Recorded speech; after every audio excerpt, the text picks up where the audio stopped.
Salut à tous et bienvenue sur la chaîne. Aujourd'hui, on plonge dans l'actualité brûlante du football européen avec 4 sujets qui font énormément parler. D'abord, le retour spectaculaire de Lamine Yamal qui a choqué l'Europe entière.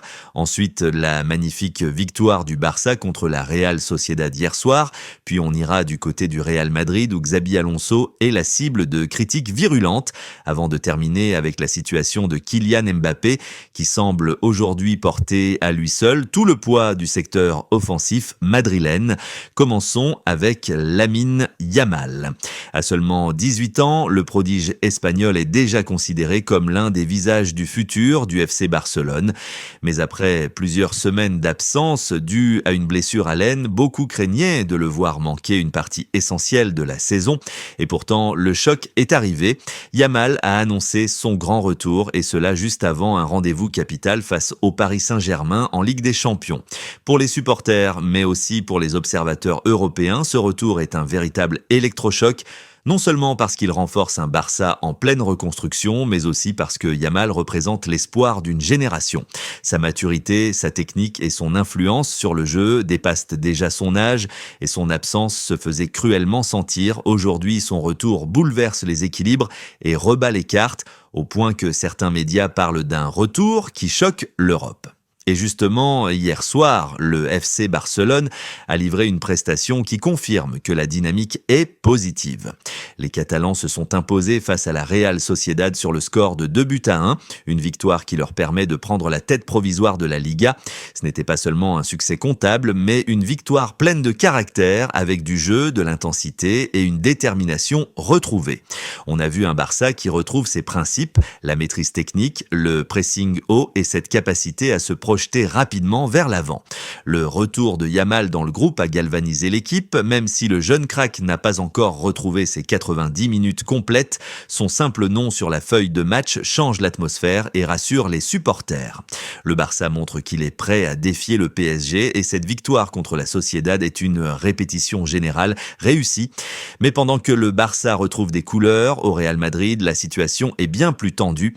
Xabi Alonso, arrivé avec l'aura du grand entraîneur attendu, se retrouve aujourd'hui sous le feu des critiques. Après des défaites douloureuses, notamment face au PSG avec un 4-0 qui a marqué les esprits, la presse espagnole n'a pas mâché ses mots. Certains anciens joueurs, comme Jonas Hoffmann, l'ont publiquement critiqué pour son manque de communication lorsqu'il était à Leverkusen, remettant en cause sa capacité à gérer un vestiaire rempli de stars. Les médias madrilènes parlent d'une gestion trop stricte, d'autres dénoncent des choix tactiques discutables. Même si certains journalistes sauvent Alonso en pointant du doigt la responsabilité des joueurs plus que celle de l'entraîneur, il est clair que la pression est énorme. L'exigence au Real est telle qu'aucun faux pas n'est pardonné et l'entraîneur basque est désormais scruté à la loupe. Chaque choix, chaque composition d'équipe, chaque résultat devient un sujet de débat national. Et pour compliquer les choses, le Real Madrid connaît actuellement un déséquilibre offensif flagrant. Kylian Mbappé, arrivé en grande pompe pour porter le projet madrilène, se retrouve presque seul à assumer la charge offensive. Déjà auteur de 10 buts depuis le début de la saison, il est l'arme principale, parfois même la seule qui permet au Real d'exister dans la surface adverse. Vinicius Junior peine à retrouver son meilleur niveau.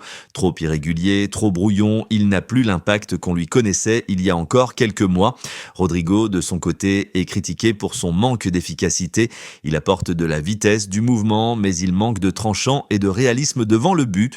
Jude Bellingham, repositionné plus bas pour équilibrer le système depuis l'arrivée de Mbappé, n'apporte plus le même nombre de buts décisifs qu'il marquait la saison dernière.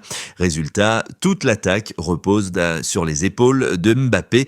Cette Mbappé dépendance commence à inquiéter, car si le champion du monde français est en grande forme, qu'adviendra-t-il si ses performances connaissent une baisse ou s'il est blessé?